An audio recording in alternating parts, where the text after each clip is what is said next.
이거 굉장히 중요한 말이고요. 제가 오늘의 영상에서 딱 요 한마디 남기고 가면 만족스러울 것 같아요. 연쇄 처방이라고도 하거든요. 뇌하수체나 우리 시상하부에 문제가 생길 수도 있어요. 약물과는 상관이 없는지를 꼭 점검을 하셔야만 합니다.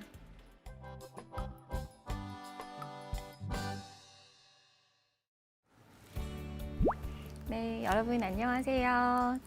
약국이 즐거워지는 시간에 여러분의 단골 약사 이승희입니다. 제가 오늘은요, 어르신을 주인공으로 해서 얘기를 나눠볼까 해요. 사실 제가 재작년부터 한 1년 정도 이제 공부를 해서 그 노인 양료 전문가 과정을 수료를 마쳤어요. 근데 이게 이제 저뿐만 아니라 정말 많은 약사님들이 이 고령화 사회에 있어서 노인들의 올바른 약물 사용을 위해서 실질적으로 정말 도움이 되면 좋겠다라는 생각을 하고 있습니다. 제가 일하는 약국이 대학병원 앞에 있어요. 그러다 보니까 만성질환을 앓고 계시는 이제 어르신들이 대부분인데, 내가 어떤 약을 먹고 있고 왜 이때 먹어야 되는지, 언제까지 먹어야 되는지에 대해서 잘 모르고 드시는 분들이 많거든요. 노인 양료에 있어서 이제 핵심되는 내용들을 짚어드리려고 합니다.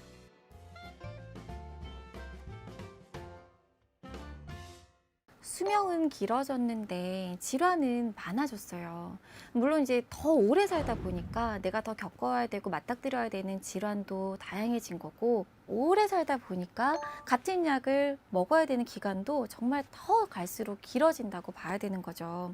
노인의 이제 8%가 병원을 2군데 이상을 다니고 있고, 또 36%는 5가지 이상의 약물을 복용하고 있다고 합니다. 또 실제 우리나라 노인들이 이제 복용하는 약물의 개수를 살펴보니까, 입원 환자의 경우에는 평균 18개, 또 외래 환자의 경우에는 평균 6가지의 약물을 복용하고 있다고 해요. 노인분들 같은 경우에는요, 나이가 들면서 여러 가지 신체 기능이 떨어져서 질병이 생기기도 하는데, 약이라는 게 우리 몸에 들어가서 약의 일대기라고 할 수 있는, 뭐 흡수되고 조직에 분포가 돼서 또 독성이 없는 물질로 바뀌는 대사를 거쳐서 몸 밖으로 나가기까지 이 배설의 과정이 약의 일대기인데요. 3, 40대의 몸과 지금의 내 몸이 달라서 약이 똑같이 들어가지만 약물의 일생이 달라질 수 있고, 그게 나한테 끼치는 영향이 달라질 수 있다는 걸 우리는 꼭 생각을 해야 된다는 거예요. 어르신들 같은 경우 특히나 젊은 성인들에 비해서 여러 가지 약물을 복용할 가능성이 높기 때문에 더욱이 문제가 되는 겁니다. 이제 한 연구에 따르면 2가지 약물을 복용했을 때 1가지 약물을 먹는 거에 비해서 부작용이 발생할 확률이 13% 증가한다고 해요.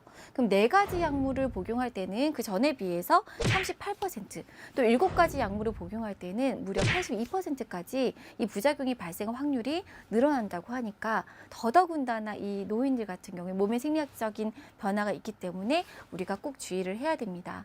그래서 1가지 이상의 약물을 내가 복용하고 있다, 그런 어르신들이라면 내 몸에 일어나는 변화, 특히 부작용에 주의를 기울일 필요가 있어요.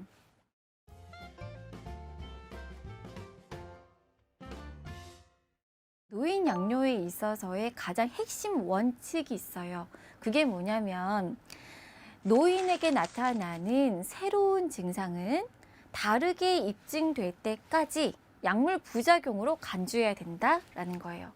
근데 이거 굉장히 중요한 말이고요. 제가 오늘의 영상에서 딱 요 한마디 남기고 가면 만족스러울 것 같아요.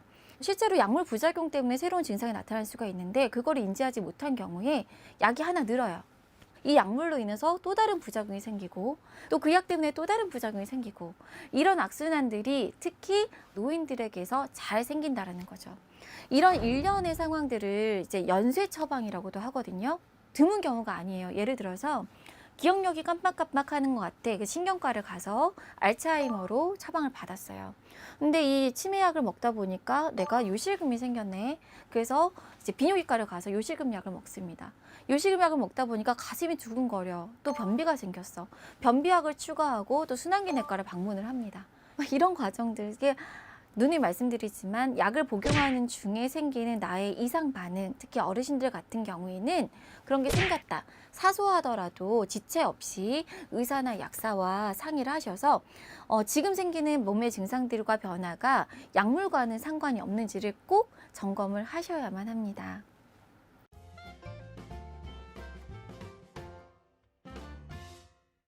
어르신들이 또 자주 하시는 잘못된 이제 약물 복용법 습관들에 대해서 이제 한 3가지만 제가 짚고 넘어가 볼게요. 첫 번째는요, 약을 서로 나눠 드시면 안 돼요. 주변 어르신들 보면 아픈 데가 다 또 비슷비슷하거든요. 이런 경우가 있어요. 저희가 이제 식욕 촉진제라고 어르신들, 특히 이제 암 환자분들이요, 항암주 받으면 여러 가지 부작용 중에 하나가 체력도 떨어지면서 입맛이 그렇게 없거든요. 그걸 먹으면 이제 입맛도 잘 나고 또 이제 조금 살도 조금 찌고 하거든요. 그러니까 이게 무슨 보약 같은 거죠. 또 서울 가서 받아온 좋은 약이라고 이렇게 또 나눠주시는 거예요. 그런데 참 이게 너무 위험한 거죠. 전혀 상관없는 분들이 드셨어요. 근데 나도 모르게 뇌하수체나 우리 시상하부에 문제가 생길 수도 있어요. 그렇게 뇌가 고장날 수도 있고 신호 전달이 안 될 수도 있고 호르몬의 교란이 올 수도 있고 이런데 우리가 그런 거 전혀 생각 안 하고 이 약 먹으면 입맛도 돋고 살도 찌고 보약 같은 거다 이렇게 전해지는 경우들이 실제로 있었어요. 복용하고 계시는 약, 병원에서 받으신 약을 나눠 드시면 안 됩니다. 자, 두 번째, 마음대로 잘라 드시면 안 돼요. 이것도 좀 안타까운 부분이 뭐냐면 어르신들의 특징 중에 하나가 나이가 들면서 연화곤란이 와요. 잘 삼키기가 어렵다 그러세요. 먹긴 먹어야겠는데 힘드니까 이제 뭐 식가위 같은 걸로 잘라 드시는 거죠. 과학적으로 설계가 된 약들은 잘라버리면 그 설계가 깨지기 때문에 부작용이 생기고 효과를 또 망가뜨릴 수가 있어요. 그래서 정말 이거 못 삼키겠다 하는 거는 말씀을 해주시면 저희 약사들이 뭔가 이제 비슷한 약인데 좀 크기가 작은 약으로 바꿔본다거나 아니면 자를 수 있는 약은 잘라본다거나 또는 대체할 수 있는 가루약이나 물약이 있는지 찾아본다거나 여러 가지 방법으로 도와드릴 수가 있거든요. 그래서 꼭 말씀을 하셔야만 됩니다. 네, 마지막으로 3번째요. 마음대로 약을 중단하거나 빼서는 안 돼요. 약을 이제 빼놓고 드시는 이유. 딱 3가지 정도더라고요. 첫 번째는 일단 약이 싫어요. 약을 먹어야 되는 건 알겠지만 약만 보면 지긋지긋하고 거부감이 있는 거죠. 그리고 의사 모르게 좀 안 먹어보도 보고 했는데 6개월 있다 검사를 받았는데 멀쩡하네. 그러니까 빼먹어도 되겠구나. 근데 꼭 이런 분들이 병원 예약날 앞두고 한 달은 잘 챙겨 드시거든요. 근데 집에 가셔갖고 한 5달은 막 까먹고 그냥 맘대로 드시다가 그래서 내가 죄책감이 있으니까 한 달은 또 잘 챙겨 드시고 오세요. 근데 보세요. 혈압약이나 당뇨약은요. 그때그때 드셔서 잘 조절하는 거예요. 그래서 한 달 바짝 잘 드시면 결과는 좋을 수 있어요. 근데 우리가 혈압약, 당뇨약 드시는 이유는요. 혈관 질환을 막기 위해서거든요. 근데 혈압약과 당뇨약을 잘 안 챙겨 드시면 그날 혈압과 당뇨에 이제 혈당이 문제가 생기죠. 그 점점의 순간들, 혈압이 높았던 순간들, 혈당이 조절이 안 됐던 그 점점의 순간들이 모여서 우리가 혈관이 변형이 되고 질환으로 넘어갈 수가 있는 거예요. 자, 두 번째는 뭐냐면 어르신들이 효과가 없대요. 근데 이것 굉장히 주의하셔야 될 게 약마다 내가 스스로 체감할 수 있는 효과가 있는 약이 있고 없는 약이 있고 또 스스로 체감할 수 있는 효과가 약을 복용하고 나서 한 달 뒤에 나타나는 약이 있고 2달 뒤, 길게는 3달 뒤에야 효과가 서서히 나타나는 약이 있어요. 그런 경우 조심을 하셔야 됩니다. 자, 3번째는요. 부작용 때문에 중단을 하세요.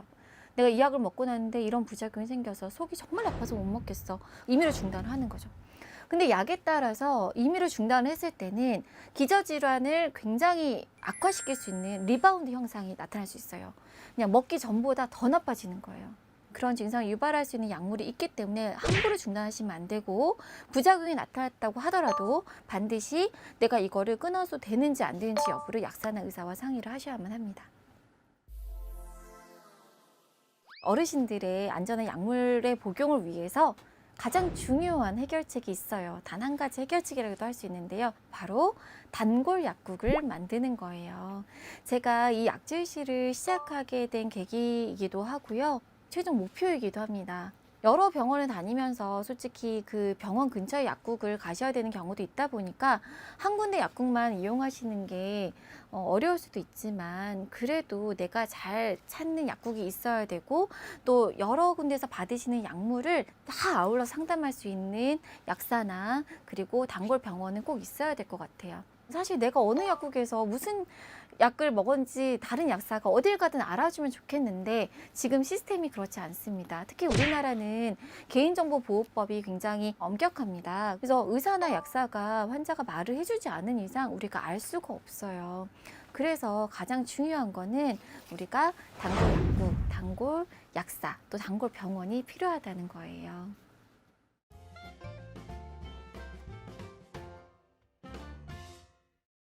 네, 약물을 복용하는 데 있어서 가장 중요한 거 이제 용법 용량을 지키셔야겠죠. 근데 용법 용량을 지키기에는 방법이나 이런 게 굉장히 어렵고 까다로울 수 있어요. 그래서 매일 먹는 약도 언제 먹었나 헛갈리기도 하고, 그래서 약물이 여러 가지가 있을 때는요, 약물을 한 군데 보관을 하셨으면 좋겠어요. 뭐 본인만의 방법으로 뭔가 약물 케이스를 활용을 하신다거나 아니면 달력에 조금 붙여 놓으신다거나 아침, 점심, 저녁 이제 약국에 얘기하셔서 잘 보이는 방법으로 포장 형태를 요구를 하신다거나 여러 가지 방법을 이제 활용을 하셔서 용법 용량만큼은 반드시 지키도록 노력을 하셔야 될 것 같습니다. 그리고 이제 뭐 이것저것 이제 부작용이 나타났을 때 또는 나한테 또 새로운 변화가 나타났을 때 상담을 하려고 약국에 갔는데 얘기를 하려고 보면은 깜빡하신대요. 아, 뭐지? 당연히 그렇겠죠. 이게 어떤 약을 먹고 있는지 다달다 외우는 사람이 없잖아요. 그런 어르신들을 위해서 꼭 활용하시면 좋을 것 같은 게 복약 수첩입니다. 그래서 식품의약품안전처에서는요, 이런 어르신들이 안전하고 올바르게 약물 복용을 할 수 있도록 하기 위해서 어르신 건강지킴이 복약 수첩을 만들어서 배포하기도 했어요. 자, 이렇게 생긴 거예요.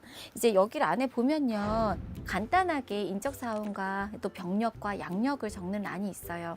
어떤 약을 언제 시작을 해서 어떻게 먹고 있는지, 그리고 중간에 변화가 있었으면 그때만 좀 체크를 해주셔서 어떤 변화가 언제 있었고 그런 것도 다 기록을 해놓을 수가 있는 거죠. 그리고 여기에는 뭐 혈압이나 혈당이나 뭐 이런 여러 가지 혈액 검사 결과를 기록할 수 있는 란도 있습니다. 그래서 이런 수첩 하나만 갖고 계시면 이제 내가 어느 병원에 간들 또 새로운 어느 약국에 간들 이거 딱 보여주시면 나에 대해서 뭔가 여러 가지를 파악할 수 있는 정보가 될 수 있을 것 같아요. 아쉽게 지금 현재 배포하고 있지는 않지만 식약처 홈페이지에 가시면 이 자료를 다운받아서 활용하실 수가 있어요. 꼭 이런 형식이 아니더라도 이런 간단한 수첩 같은 거는 꼭 갖고 계시면 도움이 될 것 같습니다. 머지않아 금방 초고령화 사회로 들어갈 텐데요. 노인 인구가 계속 증가를 하면서 이에 따라서 진료비 역시 굉장히 치솟고 있다고 합니다. 작년이죠. 2019년에 65세 이상의 노인에 대한 진료비가 전체 진료비의 41.4% 사상 최고치를 기록했다고 해요. 우리가 건강을 지키기 위해서 약을 피해갈 수 없다면 그거를 내 몸에 안전하게 올바르게 사용을 해야 되잖아요. 단골 약국을 하나 만드셔가지고요. 한 번에 그치는 게 아니라 내 건강과 내가 먹고 있는 약에 대해서 주기적으로 상담을 해가시면서 건강을 지켜가시고 약을 좀 안전하게 드실 수 있으면 좋겠어요. 건강은 정말 작은 습관에서 지키실 수가 있습니다. 그래서 어르신들이 약물을 복용하고 사용하는 데 있어서 건강하게 안전하게 사용을 하실 수 있도록 저희 단골 약사도 이제 응원을 하도록 하겠습니다. 오늘 내용 여기서 마치고요. 여러분의 단골 약사는 다음 시간에 또 찾아오도록 하겠습니다. 감사합니다. 안녕히 계세요.